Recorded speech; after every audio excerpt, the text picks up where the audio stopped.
Hello and good evening. Welcome to SKTV and you're watching the Manipur Files. I'm your host Utpala Longjam, and tonight we'll be discussing a very meaningful and a topic which has been discussed over and over again, and yet again we're here to discuss it to the extent that it has brought about a big upheaval in the country. We're talking about the rape of a trainee doctor recently in Kolkata. Rape, which is a sexual violence and a heinous crime against women and otherwise, which may also be an expression of power, control, or subjugation. Even today, it is believed that a certain behavior or a misbehaved women are the ones who are raped. So tonight we will discuss about the problems and the reasons that may be why rape is still rampant in our country in spite of all the laws and criminal laws that have come up against this particular topic in the recent past. In fact, in 2012, when the Nirbhaya rape happened, there was a lot of upheaval in the country that brought about a lot of changes in the judicial criminal system. However, people do say that supporters still say that there has hardly been any change even today. Let's also talk about the rape culture pyramid. It starts with a small normalization, such as victim blaming and sentences or statements like boys will be boys. Then it goes to degradation, where catcalling or stalking women are normalized. Then it goes to groping, non-consensual exposure, and finally to molestation. So this is the pyramid which goes from abuse to assault. Tonight we have an expert panel of guests who will be discussing about this important topic. And let me start by introducing our guests for tonight. On my left we have Ms. NONIBALA NARENGBAM, women and child activist. Welcome to Manipur Files, NONIBALA. And we have Advocate M. KOROUHANBA LUWANG, Executive Director, Lawyers for Human Rights, Manipur. Welcome to Manipur Files. Thank you. And last but not the least, we have Ms. SOPHIA RAJKUMARI, who is the founder and chairperson of ITA Northeast Women's Network. Once again, a warm welcome to our three panelists. And without any delay, let's start with our topic for tonight. Let me start with Ms. SOPHIA RAJKUMARI, who is joining us online. SOPHIA, can you tell us what is the significance of the term rape culture? Is rape culture perpetuated by media portrayals of gender roles and sexuality? Can you explain what is rape culture and also how it is affected by media portrayals? Thank you, Utpala. To start with, I would like to emphasize on rape. Rape is indeed more about power than mere sexual desire. While the act may involve sexual elements, the motivation behind it stems from the perpetrator's needs for dominance and control. Sex becomes a tool used to gain power over another person. Most sexual assaults occur within an asymmetrical power dynamics, where the perpetrator occupies a more dominant position relative to the victim. The recent Me Too movement has set light on power individuals who exploit their position to manipulate and attack others. So it's essential to recognize the sexual assault, which is fundamentally power control, regardless of the specific circumstances. So let's try to understand the rape culture. Rape culture refers to an environment where sexual violence against women is normalized and excused. It's pervasive in media, popular culture, and society. Rape culture perpetuates the idea that sexual violence is normal. It's seen in how media portrays sexual assault and rape, often trivializing or glamorizing this crime. It's very common on film and media. One can easily witnesses this. Like we have film like in Manipur, very popular film called Lohong Bagi Ahing. And then the misogynistic language and objectification of women's body, it fueled by languages which disregards women's rights and safety. Right. Languages can sometimes sustain covert sexism, often reflecting cultural norms and historical power dynamic. Right. For instance, words like Nupi Angangi Wa, which is a very common parlance in our society. And even in English language, we cannot find the equivalent word for spinster for men.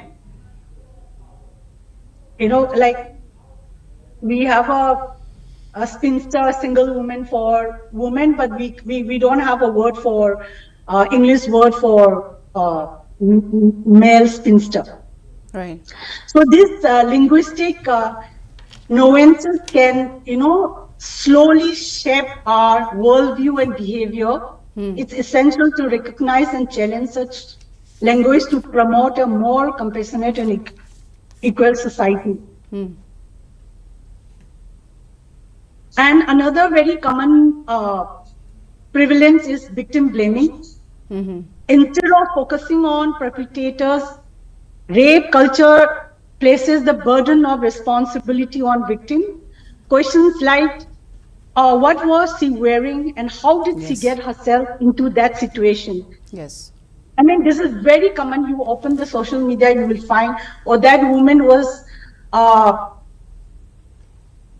she was consuming, alcohol, or she was wearing a cloth which is revealing. This kind of, victim blaming exemplified the rape culture. So media also often portrays sexual assault victim as somehow responsible for the violence that they experience, and victim blaming narrative suggests that survivor actions or clothing leads to assault rather than focusing on perpetrator's behavior. So many a times, like unless there is a huge crime, woman for molestation, and many cases of molestation and many things like that, not amounting to rape, the women, they don't open up. They don't come out and they don't even file a complaint against those, crimes. Women are frequently hypersexualized in media also, right? Reducing them to object of desire. The objectification reinforces the idea that consent is irrelevant and that woman exists for men's pleasure.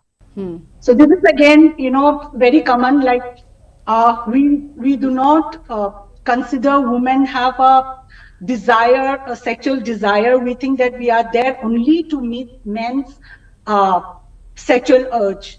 So this and another this thing is about toxic machoism, again, like in our Manipuri context, we say that nupa thopa, nupa oiba. It's like I don't know how to use the same phrase in English. Like it's very common. Nupa thu udana, nupi chandhan, nupi nupido chenjaludana. This is like a very common practice. Nang nupido khangnaradi, nupido chenjalo, be a man. You know, like without the woman consent, elopement is also a very common practice in our society. And again, media often portrays aggressive, dominant behavior as attractive and desirable for men. This can lead to a sense of entitlement and reinforce harmful attitudes about consent. Right. So lack of consent, you know, scenes depicting sexual encounters without clear consent or even like without explicit lack of consent can normalize non-consensual behavior. The absence of enthusiastic consent perpetuate harmful ideas. As I had mentioned about the movie of LUWANG, you know, it just boils my blood when I watch the movie. And it's a very popular, like I think a blockbuster movie in Manipur. So, this kind of, you know, media role and social media or film which depict consent in a different way. Like, you know, women, even they say no means, you know, they're shy, you know, they don't want to explicitly say no. So media sometimes, you know, or we all perpetuate myths about rape, such as idea that real rapes only occur. This is another, the concept of rape which we all have, that rape is occurred in dark alleys, you know, only by strangers. This is another, you know, like a very common, what to say, that belief or that we all perpetuate, that rape can happen or sexual assault can happen only in a dark alleys or by a stranger.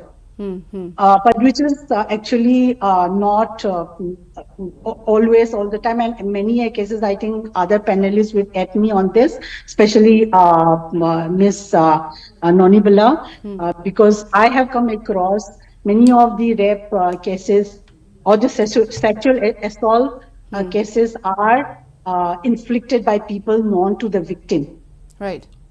So, yeah, media plays a significant role in shaping societal attitudes and norms. So while it's not sole cause of the media, but it indeed, you know, media does play a very important role. And media can also break the harmful stereotype of normalizing this problematic behaviors. Right. Thank you for your views, Sophia. I'll come to NONIBALA.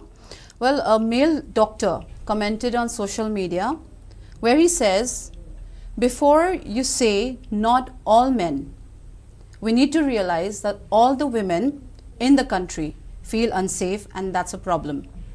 So, as Sophia just talked about media portrayal of how it affects crime against women, do you think modern education adequately addresses rape culture and the concept of consent? Thank you, Utpala, for this time. I think, to me, modern education so far has not talked about sex education. We are still yet to include sex education in the syllabus. This has been a demand for long, but it has not been, like, you know, materialized in the syllabus. So, but we are in the 21st century. Absolutely. And we have so much of sophisticated gadgets in our hands, but our mentality is, you know, like way back into the Stone Age, or, you know, like into the Bronze Age.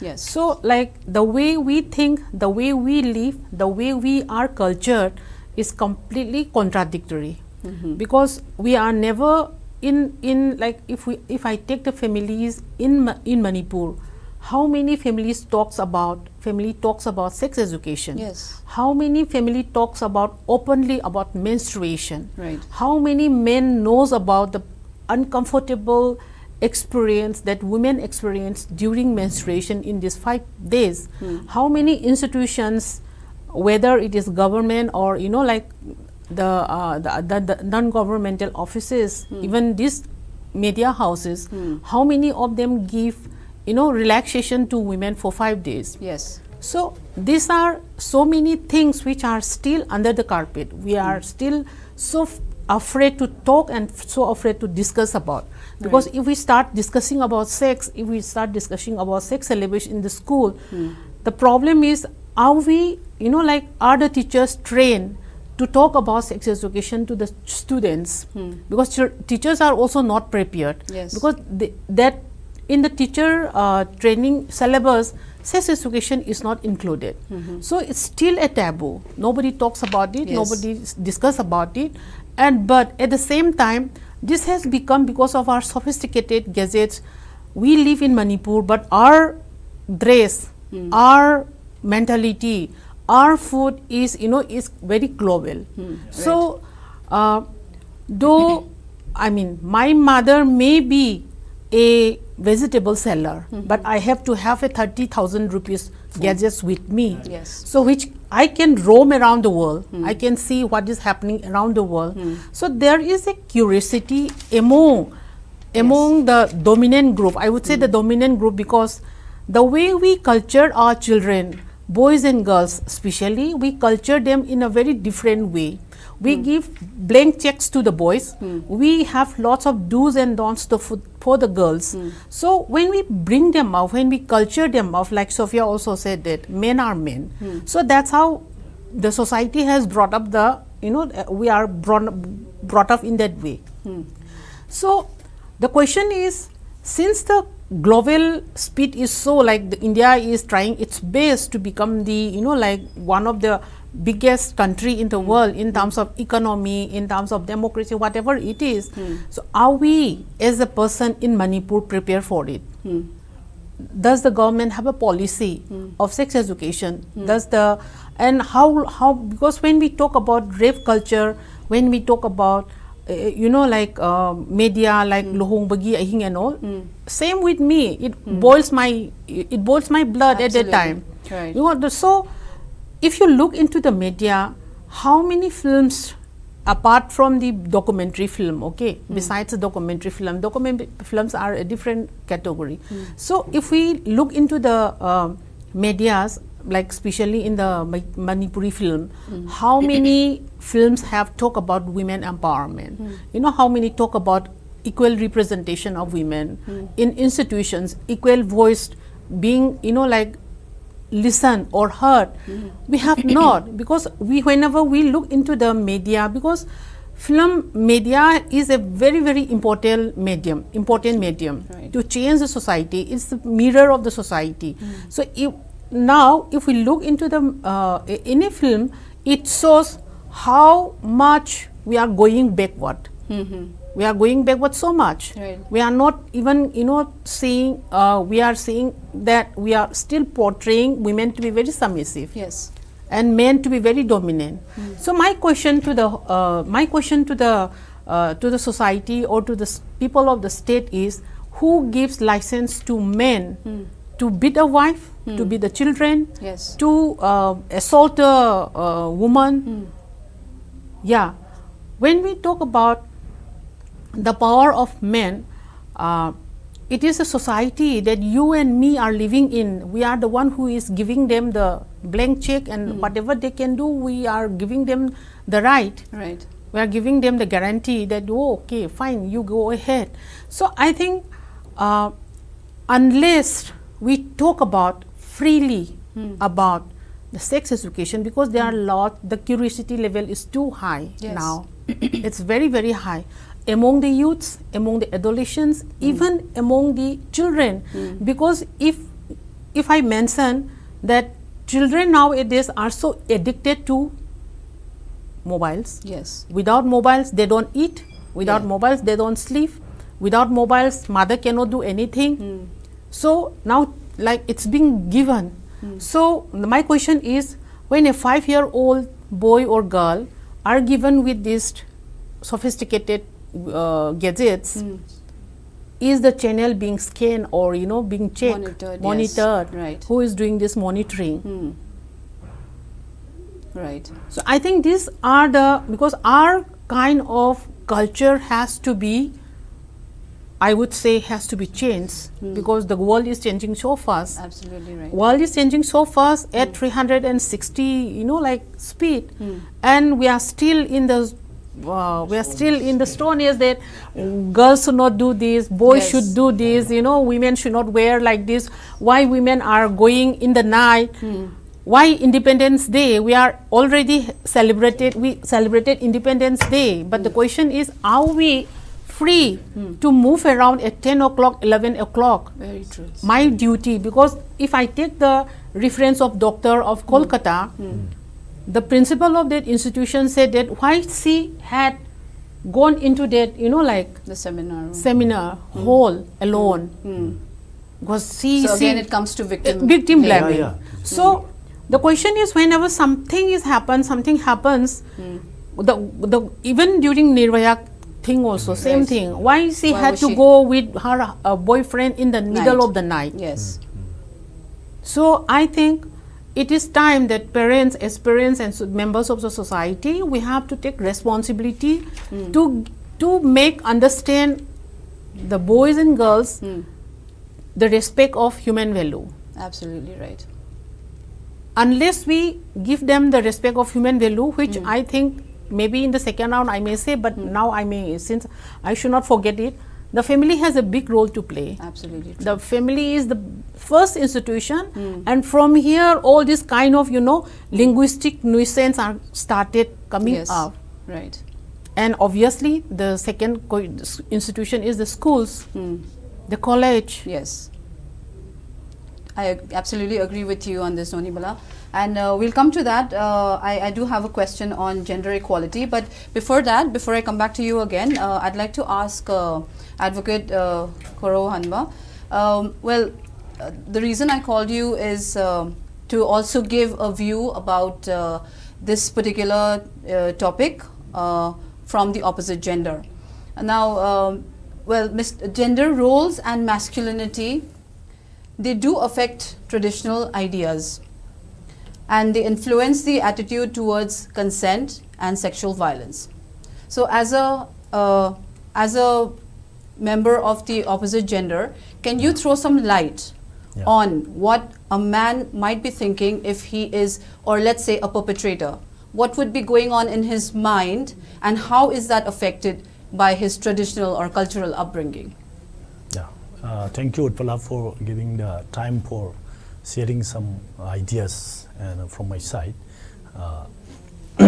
Sorry. As a human being, we have to understand what are the nature and biological changes in our mindset. And at the time of adult, this is evolve automatically from the side of biological point of view. So the sexual assault or any other sexual violence is happening in our state or in our society. It is man-dominated societies. Mainly we are in the patriarchal societies. So that's why we, the people in our society, we are thinking that men can do everything. And then we seems to be the independent for doing anything, everything, as a man in the society. But women or other, gender base, that is the feminine gender also may give the permission to do something. Then the power is vetoed by the woman to the men also. The men will say, women will say, that is the man is the owner of hundreds, like this. So as a patriarchal society, we are doing in our society whatever the people's, the men wants to do something. But this is totally out of our social character and tradition. So it has and been then going it on. can be going on right now in our state and in our third world, that is countries like India and other under developing countries like the state or Manipur also. What we are thinking that if the person wants to do something and then the man will not get any permission from the women folk or the other opposite gender. As a masculine gender, as I am sharing this my thought also, and we are focusing on the gender equality, and we are focusing in the equal rights and responsibility of the peoples. It is not divided by the law. The equal rights and equal opportunity are being given by the Constitution of India. As a fundamental right or duties should be done equally. Then in the work culture also, and in the other working environment also, we are engaging in many factories and farms like that, but the equal works will get equal wages and salary. This is equal thing. But why our people? This is traditionally we cannot see similar between the man, masculine and feminine gender. This is the gender issues. Then the people will say in our society, mainly in the our the Meitei tradition. Based on this our Meitei tradition, then every woman also will say men will do something without any intervention and without any restriction by the society like so this. As So Sophia it creates said, many as Sophia issues. had mentioned that men feel entitled, so do you think this has a lot to do with the cultural cultural upbringing? also. Then since the beginning of the eras of the Meiteis, that is the tradition, civilization of the Meitei civilization, Nongdalaren Pakhangbe, as we know, he married 7 women and brought up this society. Just like he established the 7 clans, that is the Salai, Mangang, Luwang, Khuman, like these others, 7. So that's why when the time of establishment, this kind of civilization in our society or our nation, then this idea of domination of men is brought up. So this is the one of the main cause to create such type of situation in our state and in the nation. So this is the very problem what we are seeing. And then another aspect is that if any person, the man person, that is the masculine you said, if he does something wrong against the society also, the society will excuse him. Yes, absolutely. Right. Yes. Then they will say, "Nupani, nang na tawang madu, adum tawadam ni," as said, Sophia said. Okay, like this. Then you should not compare with the men. The society will say to the women folk. You will not compare with the men. You have to do as a woman. You have not to go outside in the night, and you must do so. And then, as our sister NONIBALA said already, many sins or the restriction is being imposed by the society to the women folk. How our society will be create a equivalent or gender equivalent society. This is the real happening in our state. So there our mindset should be changed. And for the upcoming generation also, we have to give some awareness generation to our young generations like that. Then as we are discussing about the role of media and the role and responsibility of the parents, and this is very important things and to be discussed. And so another aspect I would like to mention here, there is the in a legal point of view, in to based on the traditional concept. Then the say rape, for example, under IPC, that was now at the BNS. Okay, so in this case also, the men are not permitted by the law for doing against any crime. So say or woman or any other child also, and the concept of the our peoples, the traditional say customary ideas and philosophies. They will say that government or the law enforcement agency also should acquit the person. So such concept of, so what to say, this is a mythological philosophies and ideas which is not updated in the context of this present situation, as mentioned our sister NONIBALA said already. So this kind of situation and mindset is happening in our state and in our society. How can we change our society and to bring the equal opportunity and equality in the gender? So this is happening. We are facing a lot of things. So, Advocate KOROUHANBA, do you think that the law is, well, does it need to be a little more strict, or do you think it's partial to the male gender on, particularly in crimes related against women? Yeah. Do you think that the law could be a little more stricter? Like, there are many countries where a crime against women, particularly rape and rape leading to murder, is a capital punishment. Yes. Whereas there's delayed justice, and in fact, as we've all been talking about victim blaming, that's become like the norm. What was she wearing? Why was she out so late in the night? So these are questions that arise in a person's head as soon as you hear the word rape. Yeah. So what can we do? At least, let's say where law is concerned. What do you say about the justice delayed is justice denied? Yeah. So I think in our judicial system in our state or in the country, we have been experiencing that for delivering the justice, the courts took long time for delivering the justice. Yes. In the part of investigation, it is one of the main factors to delay the delivery of justice in our society, in our legal system and procedure. Say, for example, one person raped a woman, and when the time they will complain to the concerned police station to lodge the FIR against that culprit. Then after that, the police will arrest the person, and then they have to submit the charge sheet within 6 months. This is the stipulated time given by the CRPC. Before that, nowadays BNSS. So within this stipulated period of time, they have to submit the charge sheet against that particular culprit or the offender. That is the accused.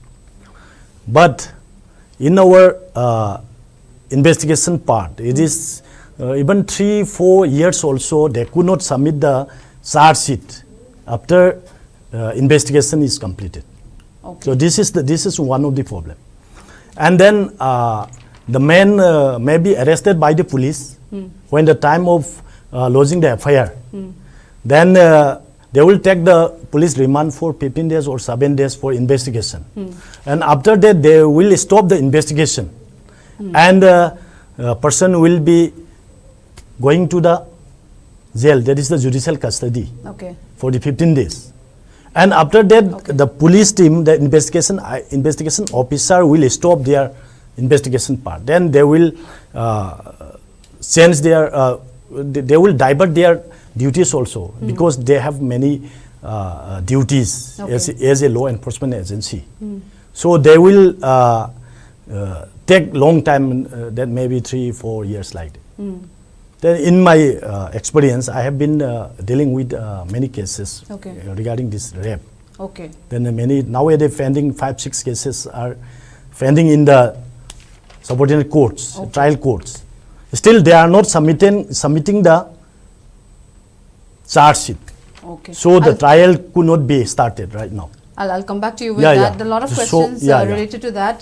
Thank you so much for your views, Advocate. We'll come to Sophia.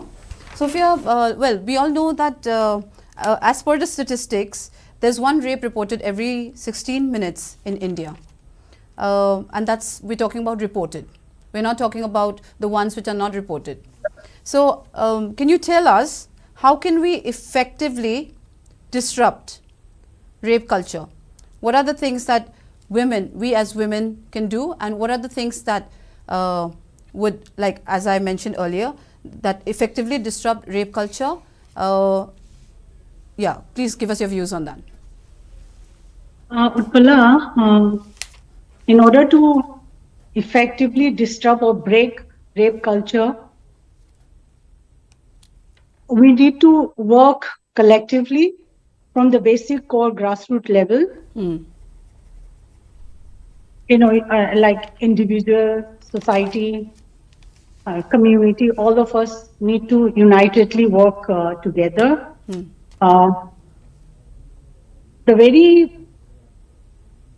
basic and fundamental steps, I would say, start from home. Women, a girl child need to, the upbringing of a girl child need to be like a normal child, not as a girl child. That is the very basic thing which we need to, you know, we need to address, or we need to effectively, this is one of the step, I would say, the first step. Constantly saying, you know, by parents or by the family, oh, you are a girl child, you know, you do this for your brother, or you do that for your sister.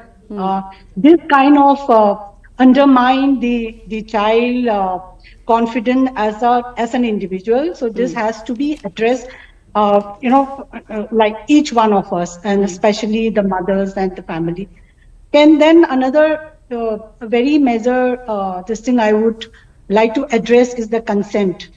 So in our society, we kind of ignore, or we fail to understand a consent of a woman or a girl. So this has to be addressed in a very different level, from home, from school, from university, from any organization level, or, you know, all of us, media, unitedly need to address or conduct consent education, you know, because consent has been like, we have this culturally in the early 70s and 80s, you know, guys have this, you know, what to say, the culture of guy following. I think still now also it's in practice that guys following the girls, you know, even the girl will be like that, like a feeling, you know, so embarrassed or so fearful of the guy following her, but still the guy will think, oh, she's silent or she's shy, and she's you know, she's kind of giving an implied consent to his approach towards the girl. So this consent education is very much important. And then sex education, breaking traditional gender roles.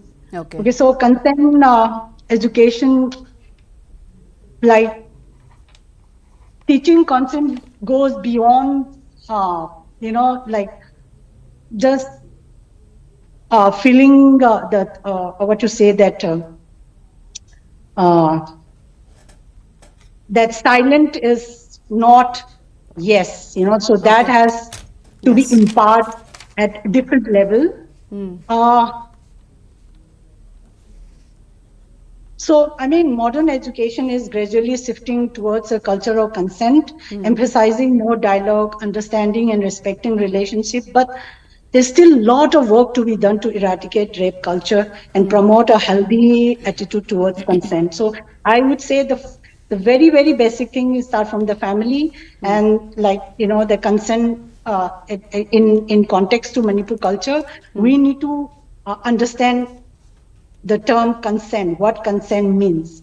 So till today, like, we have many cases, and recently one of our case was an elopement. The guy and the girl, they know each other for a very short period of time, and the boy assumed that the girl kind of signaled him or given the consent of to enter into a marriage life, which he forcefully, you know, what to say, that eloped the girl.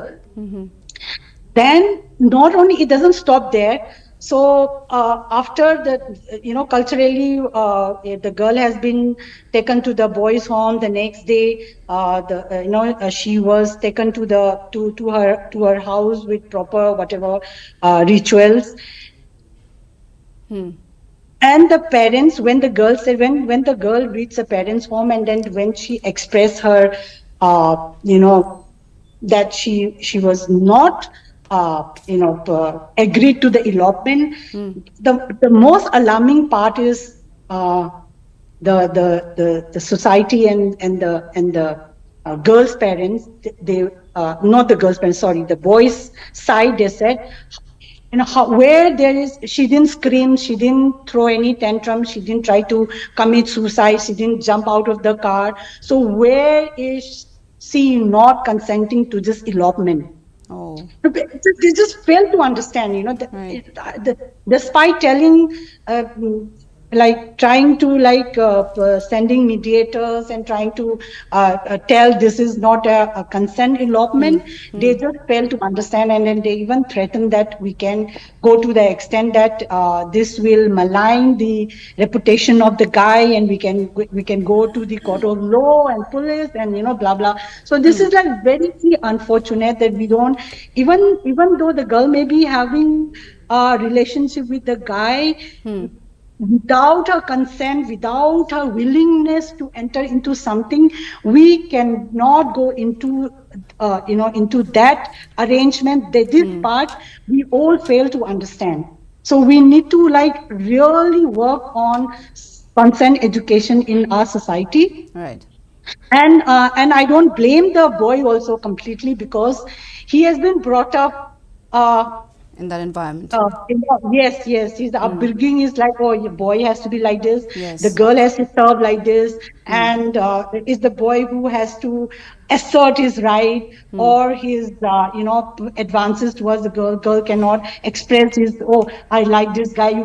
That girl will be, will be shamed and will be termed as a like some bad girl, or things like that. So we need to from a very grassroots level, from home, from school, university, colleges, we need to impart this consent education. Right. Thank you so much, Sophia. It was really good to know your perspective and also your insightful views. Very quickly, since we have some time constraint, I'll come to NONIBALA. You spoke about gender equality. Now, in our culture, we've noticed that gender equality is basically women driven. If you see, it's usually the women of the house who will say that this is a certain behavior which is expected from women, and this is a certain behavior you have to show towards the male, the other gender, the male gender. So how does that affect a person? As right now we're talking about consent. Do you think that would bring again it comes to how men get entitled to think that they can do anything without consent, and as Sophia was talking about, silence assumed as a consent. Please give us your views on that. And also, do you think that this particular crime, we are talking about the rape of the trainee doctor, do you think this can be overlooked? Or, well, as per my opinion, it's a very, very serious crime against all humanity, not just women. But then there might be people who might say that this has been this has taken the limelight, and other problems like we are facing right now, the conflict has been put into the back burner. So can you give us a little view, your view on how this particular incident could affect people in Manipur as well, and how it is relevant to every woman and also to everyone living in the society? Yeah, I would say regarding the second question, I would say that when we talk about sexual harassment, let us remember that sexual harassment happens everywhere, in every institutions, in every space. Like when we talk about institutions, like sports, media house, then unorganized sectors, schools, education institutions, you know, then even within the home, it happens. So when we say sexual harassment, whether it happens with me, whether it happens with you or with any community, it is a painful process. Right. We should, I think, as a woman, I should feel the pain. I know, like, I cannot say that, oh, it happens to that community, and that's why I should not respond. So I think it is very embarrassing for the country, because when we talk about sexual violence, it's not only the woman who is, you know, who is having this pain, but the country is in a very, you know, shame position. Yes. And especially the concerned state. If it happens to Manipur, when it happens during the conflict, Manipur, like, you know, like we had a very bad time when we talk about sexual harassment in Manipur also. Yes. We also came across that. Yes, absolutely. And when it happens to Delhi, it was a very simple process for the Delhi government. When it happens to Kolkata, now Kolkata government is accountable, because we should not forget that, you know, like we should not, in the sense like we are almost forgetting to put accountability to the government. It is the government's responsibility. Right. Whether we talk about sexual sex education, whether we talk about, you know, accountability of the authorities, they should be the one. So when advocate was talking about the certain delays in the process, it is the government who has to, you know, like put pressure. They have to have certain mechanisms to speed up the cases. Yes, absolutely. Because in global, in the global record, around 55 to 95% of the women doesn't complain. Yes. You know, they don't share. Yes. Because, you know, looking into certain cases, they feel that her cases is not taken up, so why should I be in the limelight of by complaining it? So like this delivery system should be speed up. And when you mention about entitlement of the men